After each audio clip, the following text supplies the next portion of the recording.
Welcome along to Drop the Label podcast. Today I have good friend John Haigh. John, do you want to introduce yourself, please? I'm John from RT Fitness. I've been a member for since the start, I think. On and off. Probably the quietest member.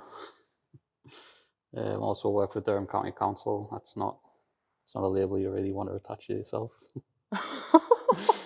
Let's hope none of your bosses are listening, John. I doubt there will be.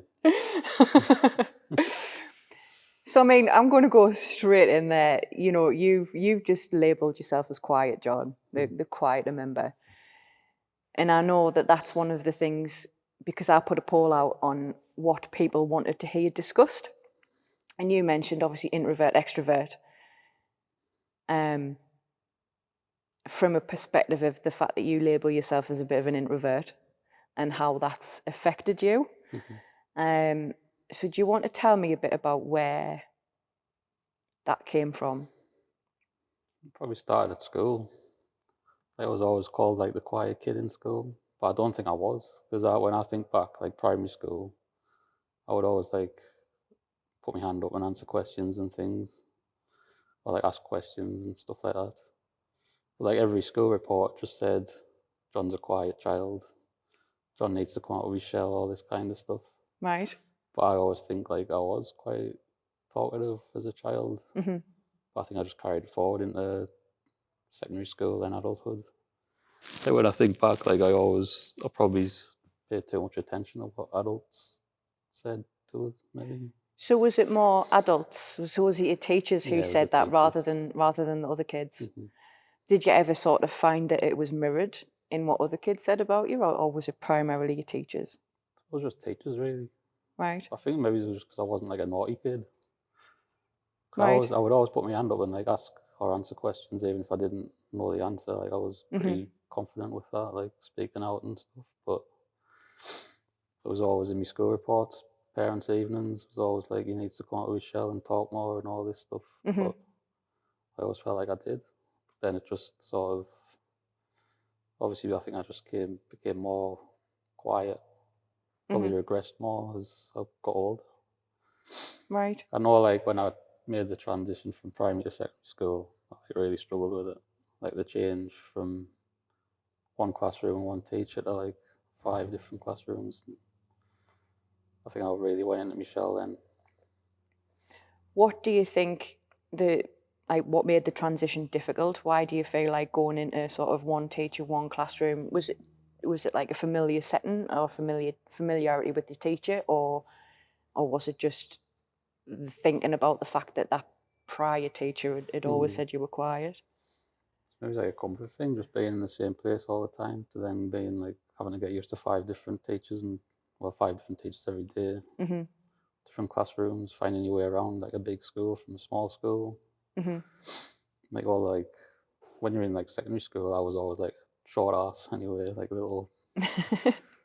Then like the year 11s were like adults when you're only like less than 5 foot tall. Were you one of the kids with the really oversized blazers? Yeah.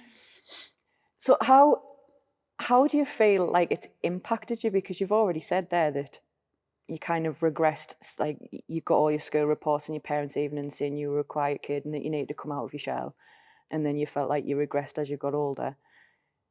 Like in what way? Like how do you feel like that's kind of happened?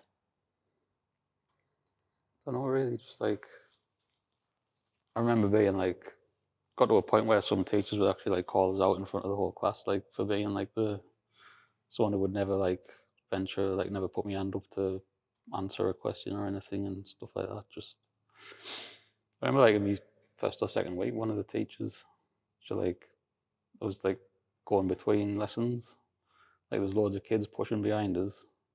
Like she was in front of me and I was trying not to fall forward and I fell forward and like shoved her in the back and she turned around and like smacked us because she thought I hit her.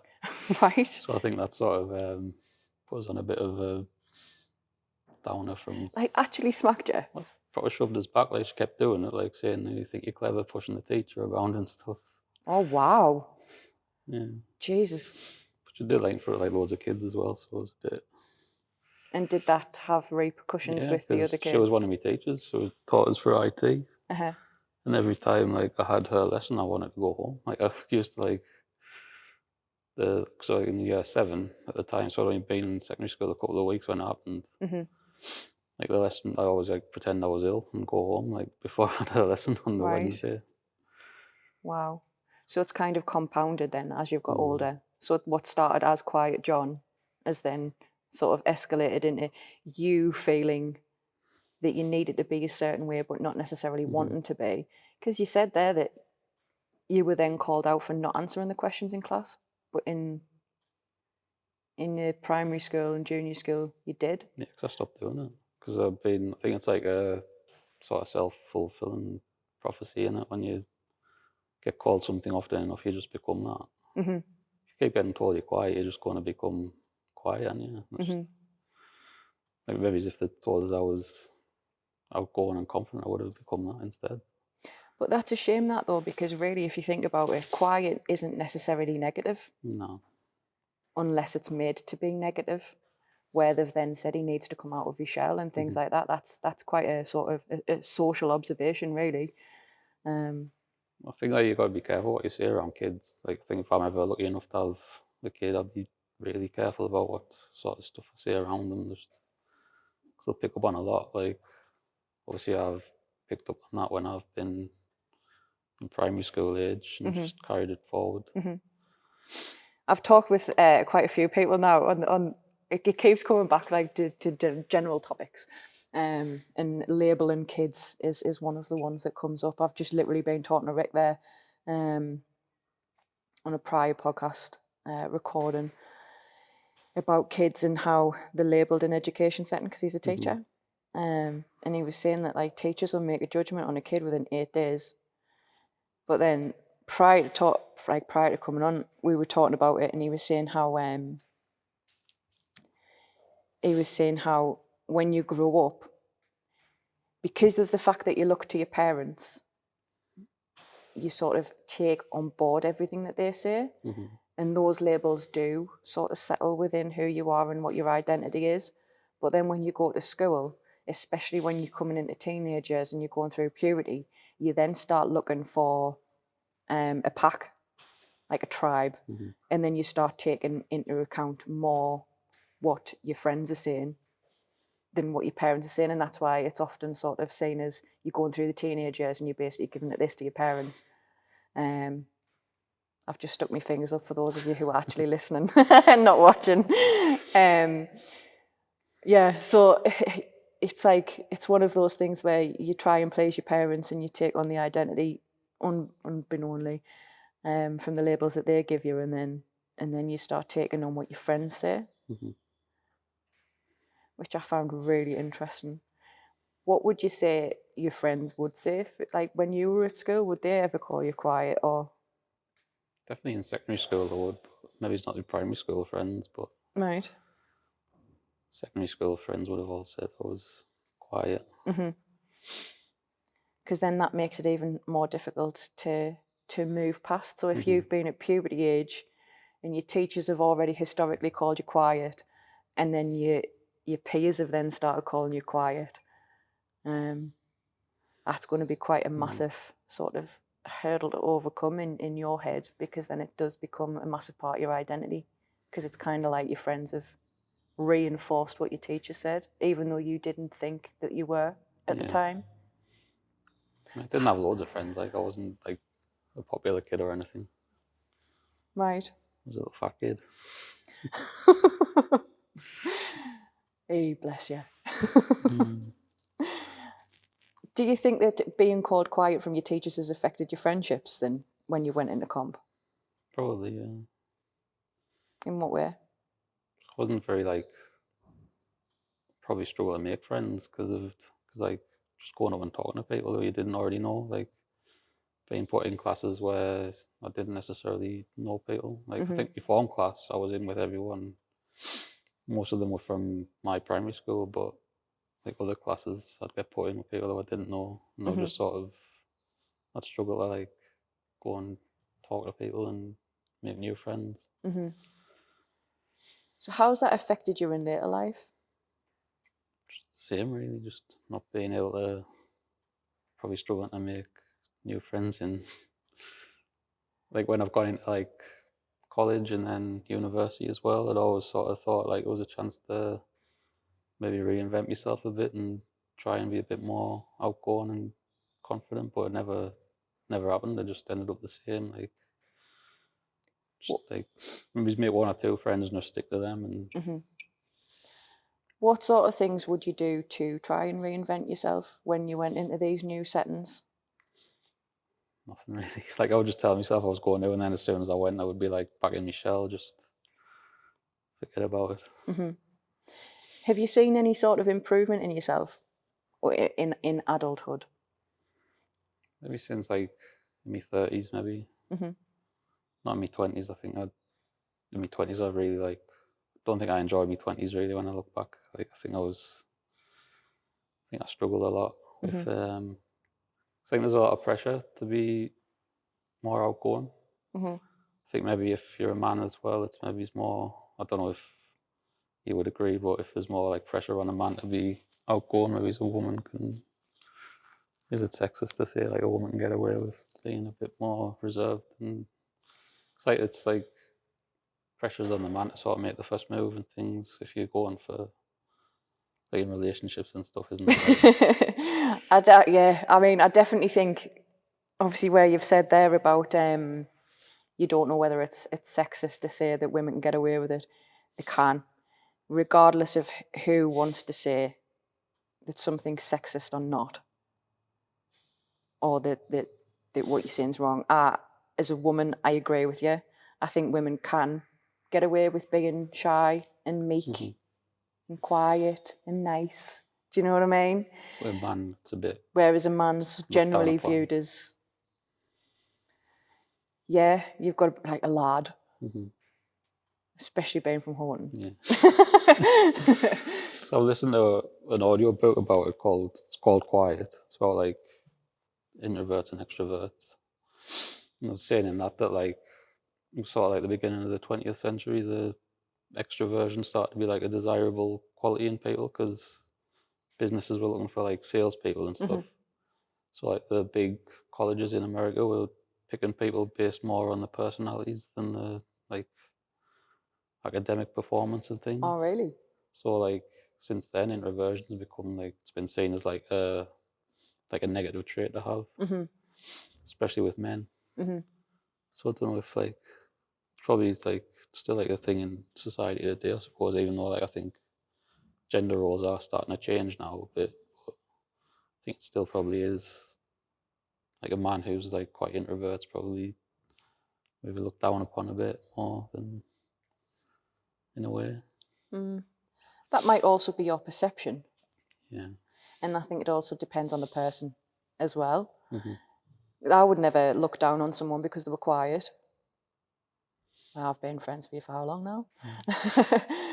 But like, yeah, I've never seen it as an inferior personality trait to be quiet. If anything, I think it says more about if a person sort of does deem you quiet and sees it as a negative thing, it says more about them than you, because it's sort of how comfortable they are in a setting. Like I could sit in a room with you and I could have a cup of coffee and we could say nothing, and it wouldn't bother us. Like it wouldn't make us think, oh, I need to start making a conversation. But someone who found that uncomfortable, is that a problem with them or is it a problem with you? Do you know what I mean? Yeah. And it's whether or not they find their own sort of silence comfortable, because maybe it's actually they need to always be.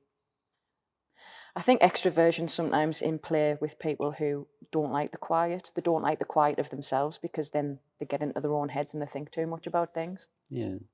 I think sometimes extroversion can be like that can just be someone's like wall that they put up. Like they might be shy, but they're not shy, but like I think you can be like a loud introvert as well. Like you can be it can just be like their mask that they put on kind of thing. Oh, 100%. 100%. You can go out with someone and think, yeah, they're like proper loud and outlandish and cool and funny and all these things. and then you get them on a one-on-one basis and they say nothing. But then you've got to think, is it a problem that they're saying nothing, or are they just totally comfortable in saying nothing and being there in silence? So you know when you sit in a restaurant, do you ever watch other couples? Yeah. And like, do you ever notice the ones who literally will sit on the phones and they won't say anything to each other? Me and Ross will have the conversation all the time, like, are they actually happy together? Because literally they're both just sat on the phones, not talking. And then Ross is like, sometimes people want to be on the phones and not necessarily talk to each other because they've just, I don't know, they're with each other all the time. They just want a bit of external crack. They're just sitting having dinner with each other whilst on the phones. Yeah, maybe they just said everything they need to say to each other. Nothing else to talk about. What, randomly scrolling Facebook to come up with the next topic of conversation. Hey, have you seen what such and such has done? But that's what we do now, though, isn't it? Definitely. So when you obviously talk about being quiet and things like that, do you feel like that's because when you introduce yourself, you said about where you work and how it wasn't a label you would like to associate with yourself, really.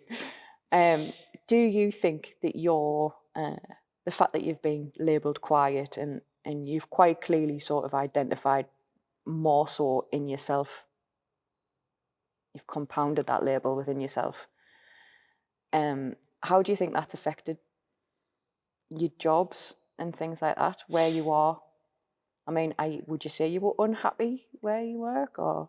Yeah, I don't like my job, but it's like, it's a comfort zone, innit? Like, you just sit in your comfort zone when if you've done something for like 13 years, you just want to like stay there because it's easier than not.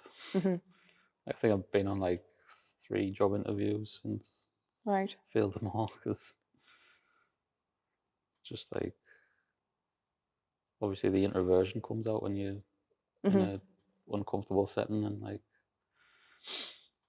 I've like not done well in job interviews when I've Because I suppose this is quite a big test you're for meant to you. sell yourself, and like, Yeah. and I can't, like, I couldn't even introduce myself properly at the start of this.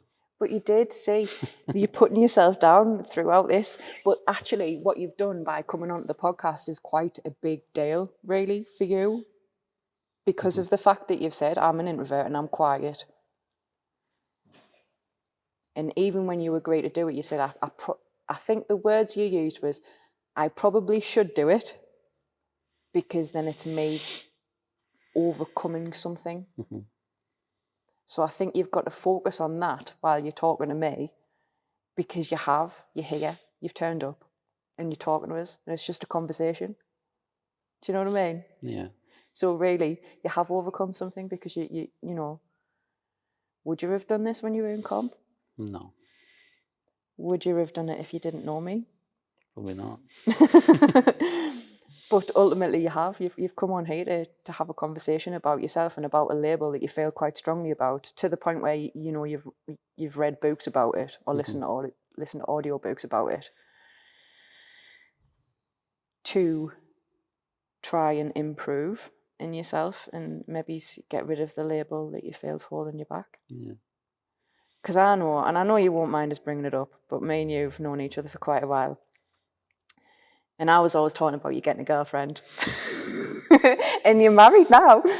But it was always that thing you used to always say to me about, you know, I don't want to go and make the first move with a woman. I don't want to go and talk to someone.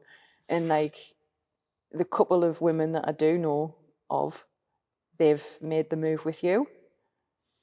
I think Sophie did, didn't she? Yeah. Definitely. I didn't even say hello back. I stared at the floor when she introduced herself. Did you really? Yeah. Because it was on the Christmas night out, wasn't it? Yeah, she started talking to you and it all evolved. But yeah, I mean, obviously we used to talk about it at length, and you used to always say, like, I don't know what to say, and you know, what if I say hello to someone and they don't say hello back? And I used to always say, well, then you just say hello to someone else. It's just conversations. That's all it is. Yeah. But now you overcame that one. I mean, yeah, fair enough. Sophie made the first move and, you know, talked to you. But she wouldn't have married you. No. If you were this quiet, introverted person who didn't talk about anything ever. you know. So you've got to think about the good qualities. As much as you say being quiet is a negative, clearly isn't always. I think maybe it just takes me a bit longer to come out of Michelle than maybe some other people. So when I'd gone on, like Sophie was the first person who like was patient enough to wait till I was like comfortable around her and stuff. Like other people I got on dates with, and maybe it was like 2 or 3 dates, and that was it. Yeah. But so what would like the recommendation be from you to someone else who's maybe dealing with, we give it from both sides. What would your recommendation be to someone who's either dating someone who's quiet, like how to bring them out of the shell or make them feel more comfortable and confident in the setting? And then at the same time, what recommendation would you give to someone like yourself now that you've, I wouldn't say made it, now that you've made it and now that you've got a wife, you're wifed up?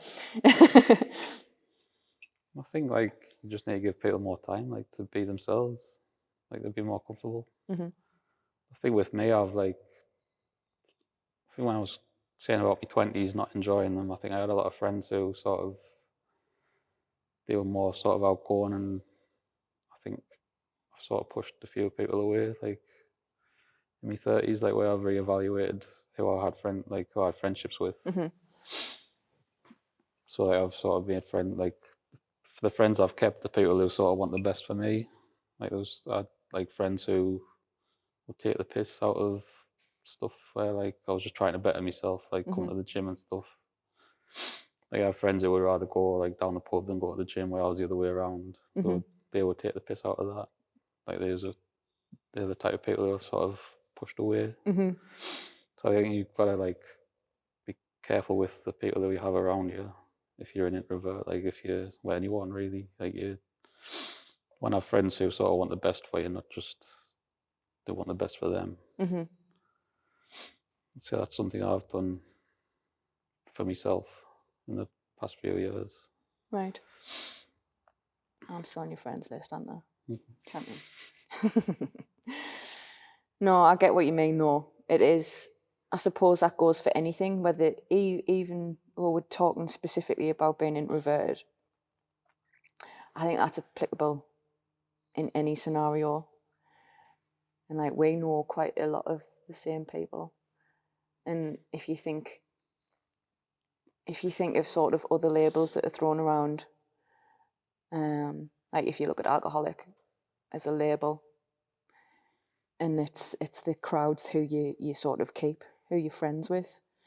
And if you're trying to detach yourself from any particular label, but your surroundings and your environment and the people that you mix with compound it and support that label that you're trying to move away from, then you kind of have to move away from them, don't you? Yeah. Because otherwise you're always going to have that. You're always going to have someone going, hi man.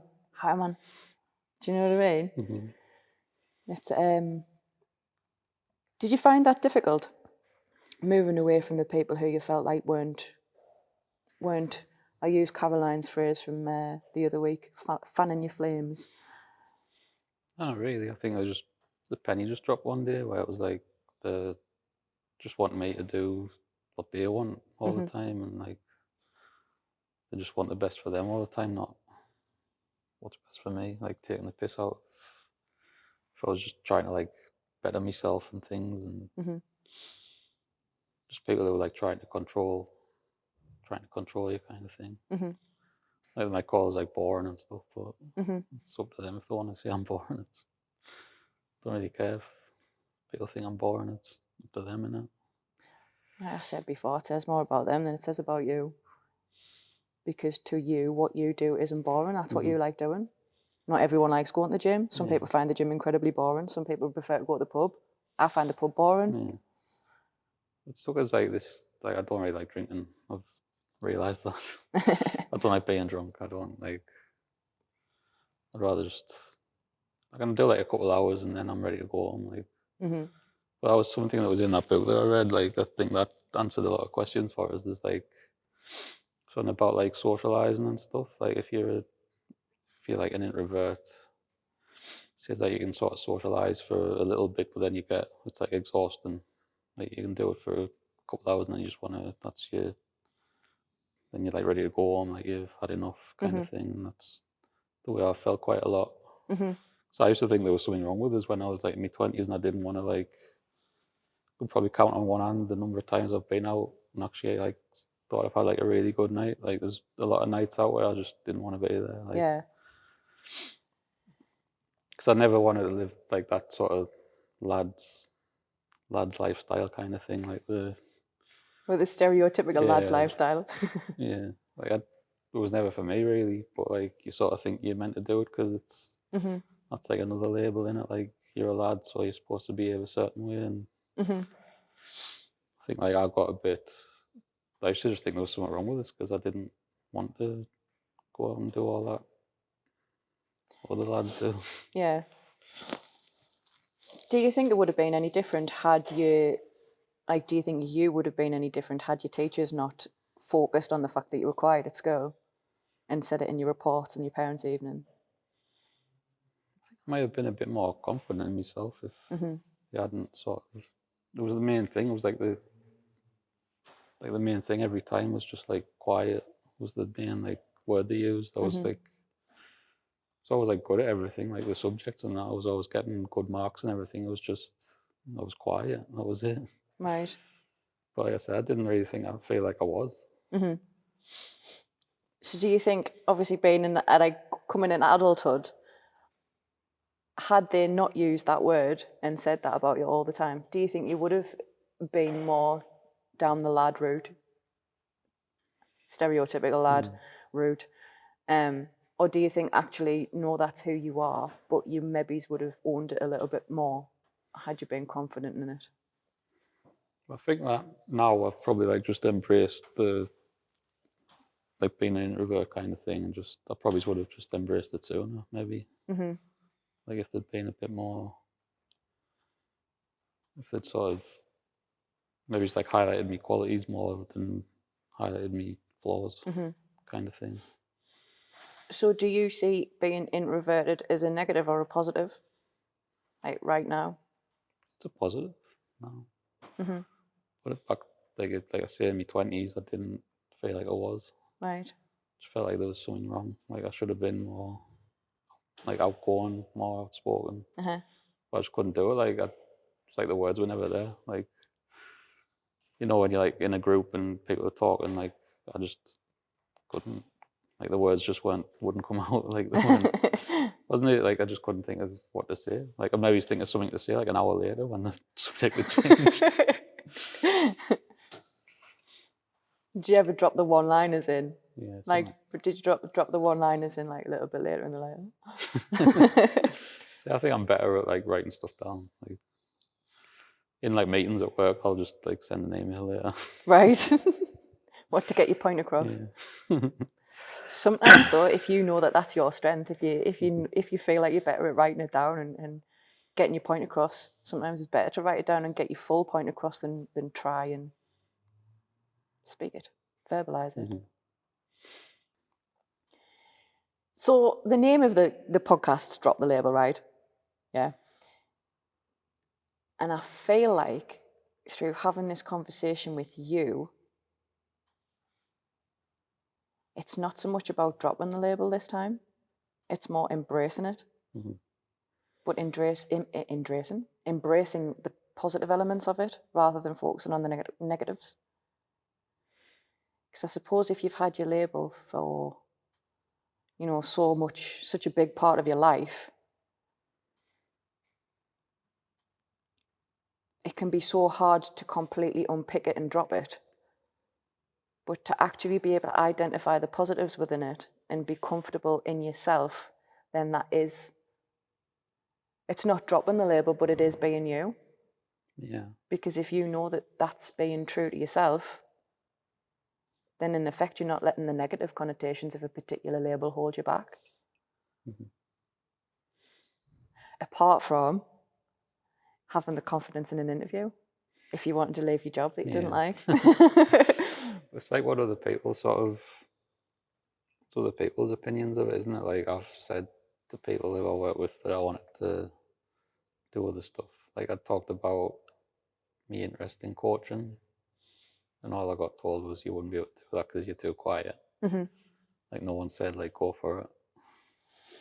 You've had that conversation with me and Ross, haven't you? Yeah, I bottled it. Because you were actually going to start, weren't you? Yeah. Yeah. Did that belief from me and Ross not make you think, actually, no, I can? No. No. Oh, that's not good. So, I mean, what would make you sort of have that belief in yourself? Because, I mean, not all of our coaches are massively outgoing or talkative.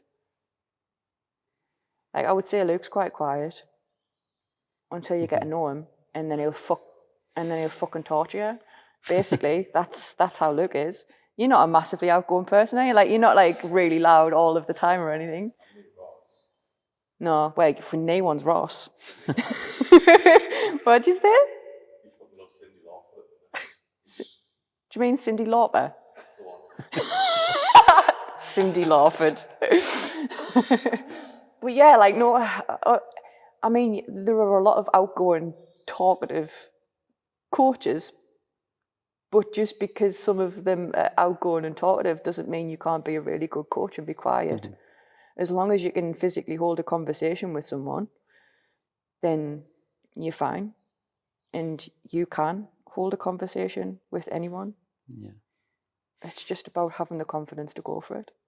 That's all I've got to do is just actually do it, and you just get better as you do things, and it's like anything, like doing your reps. Exactly. Doing your reps, as Paul Mort says, yes. I wonder who Paul Mort got it off, though. Do you think it was an original? Might have been. I'll have to ask him. Says it as well. I think Oh, well, there you go. Then they all get it from each other. But no, like, it is, you've got to keep going and doing and doing and repeat, and you get better. You've been with RT Fitness. You were with RT Fitness from the days that he was on the field. You saw Dan when Dan started. Dan was quiet as out, wasn't he? Yeah. Really, really quiet. But he came into his own, and he's a bloody good coach. Like, excellent coach.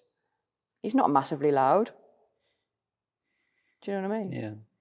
You just got to get your reps in. You've just got to come in and shadow. Will we have you on the RT Fitness coaching staff eventually? Yeah, I do.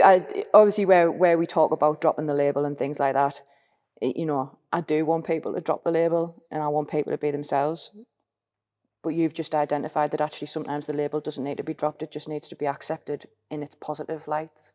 I think it's the other labels that's attached to it. Like I said, I've been called boring a lot in the past. Got described as vanilla once. That was a good one. Vanilla? Yeah. Wow. Was that a random, or was that a friend, or? One from like a work colleague. Right. Just said you're so vanilla or something. Wow.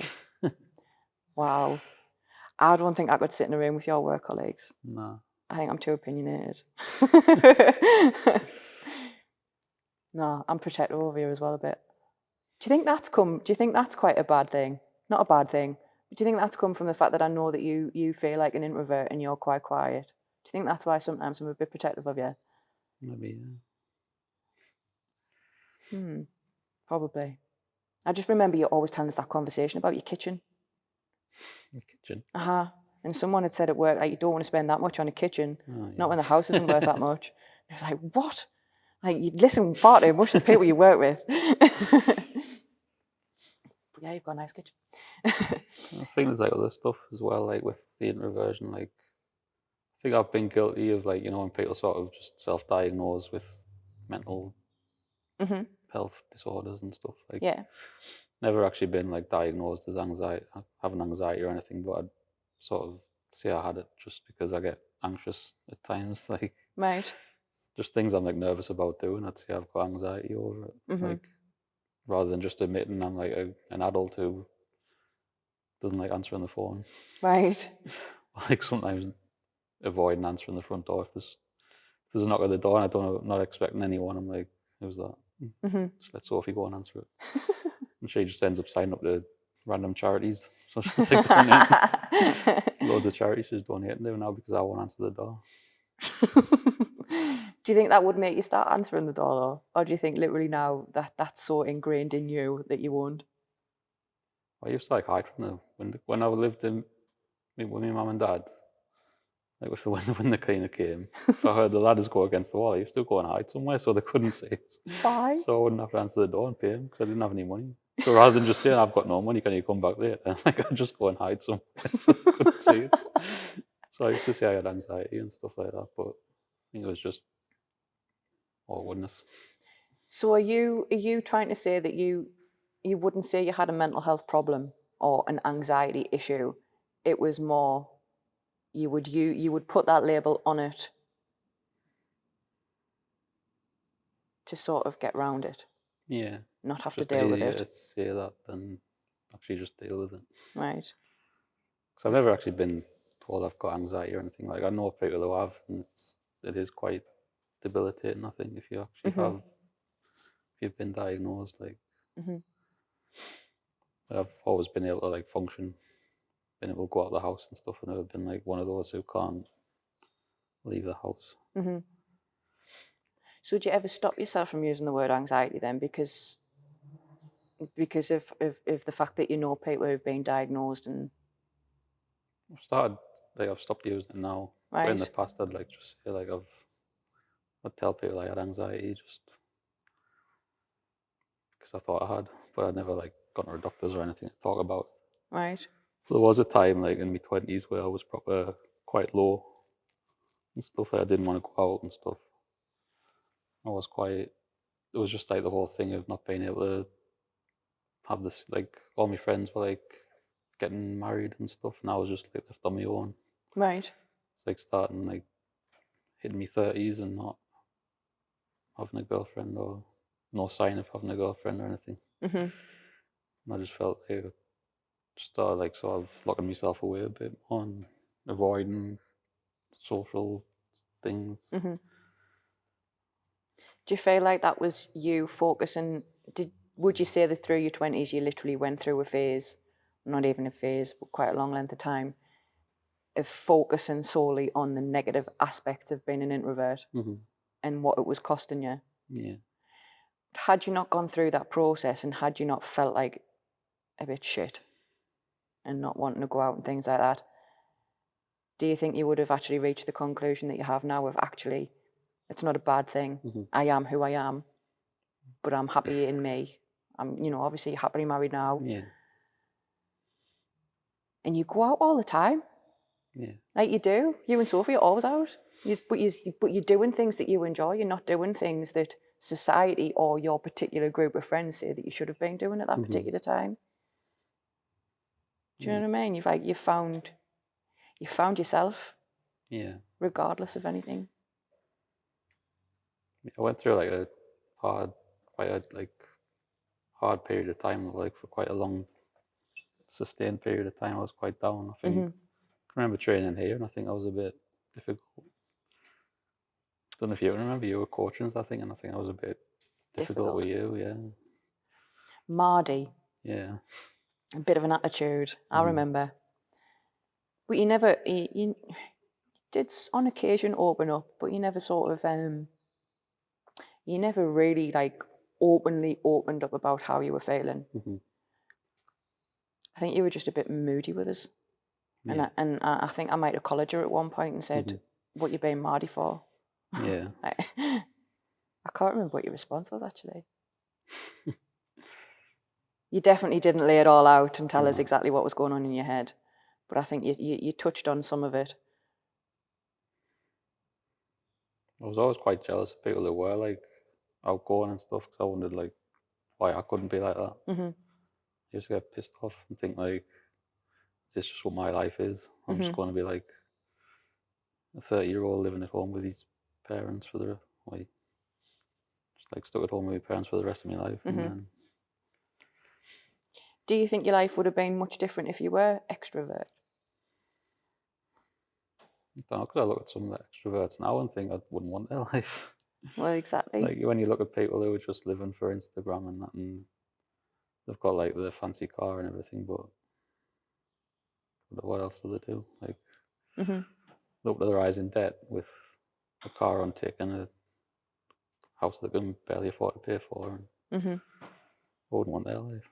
I'm quite happy with mine. I'd rather spend money on experiences and stuff now than like a posh car or something, a fancy car.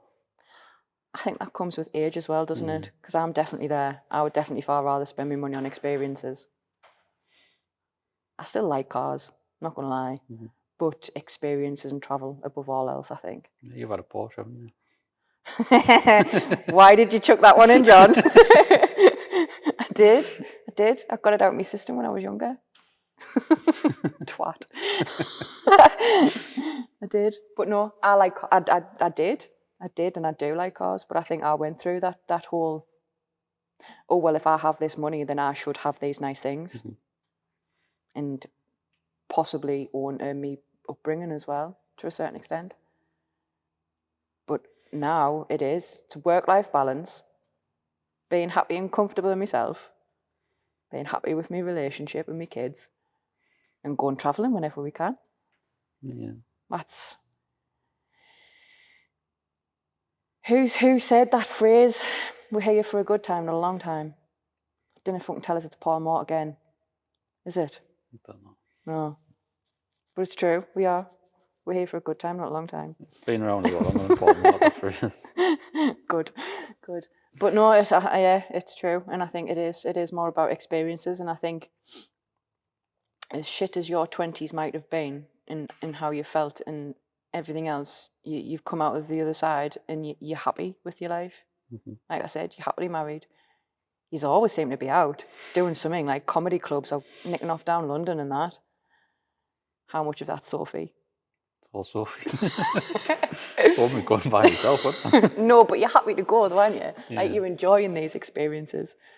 I'd never been to a comedy night before I met Sophie. Never done anything like that. Never seen any like stand-up comedy or anything. Do you think Sophie's bringing you out of your shell a bit, so that, like, not necessarily out of your shell, but getting you to try things that you know she'll actually like? Definitely. So it is. It's about who you surround yourself with. And she's quite clearly taken the time that you mentioned before about people taking time with each other. Give people the opportunity and give people the chance. And it's worked out nice, isn't it? Yeah. Would you say there was any other sort of labels that you feel particularly strongly about? There's a few, I think. Like the sort of labels about like where you're from and stuff, like Mackems and Geordies and all that sort of stuff. Well, you're heavily into football, aren't you? Yeah, I think it matters more when you're into football. Like, it's a cult. Football's definitely a cult.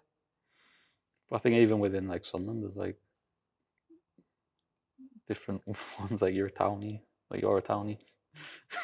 I'm a Townie. What are you? Horton. But that's the thing. Horton people say that people are Townies. Ross calls us a Townie. What's a Townie? What's the difference? What's the difference between someone from Horton and someone from Farringdon? Different accent. But it isn't though. But it isn't. It actually isn't. You drop your H's if you're from Townies. They drop their H's. I'm sure I got who off Ross, which has definitely got a H at the end. H at the end. H at the beginning. We're the same. Absolutely the same. So I'm going to ask you one last question. If you could get rid of a label, not you personally dropping any label in the world that anyone was given to each other or given to someone else, whatever, what label would you get rid of, never to be used again, and why? Good question. Fat. Fat? Yeah. Why is that then? I don't think you should label it as fat. Right. Like, oh, maybe he's overweight or... Right. Because I was called fat when I was a kid. Right. I would rather have been called something else. If you were called overweight, do you think you would have then had the opinion overweight was like fat now? Well, yeah. I just remember when I was in school, like I was in top set for everything, and then PE just because they saw I was a fat kid. They put us with like all the shit kids. Right? But I was quite good at sport. I was I going to was say, you're just quite athletic. yeah. That's mad that. I've literally just been talking to Rick about educational labels and how teachers, like inadvertently, and sometimes they have to put labels on kids in certain circumstances or in a lot of circumstances to be able to help and support them.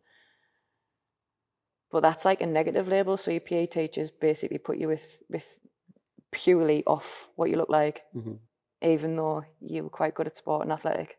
Yeah. Mental, that, isn't it? Absolutely crazy. Crazy how different labels and even just the visual labels that you give someone can totally change what you do with them or how you approach them and communicate with them. So yeah, fat. Need to get rid of that one. Yeah. Just think you should call some, just use like overweight or something. Overweight definitely sounds nicer. Yeah. Cool. Well, thank you very much for your time, John. It's been a pleasure having you, and I hope everyone's enjoyed the podcast.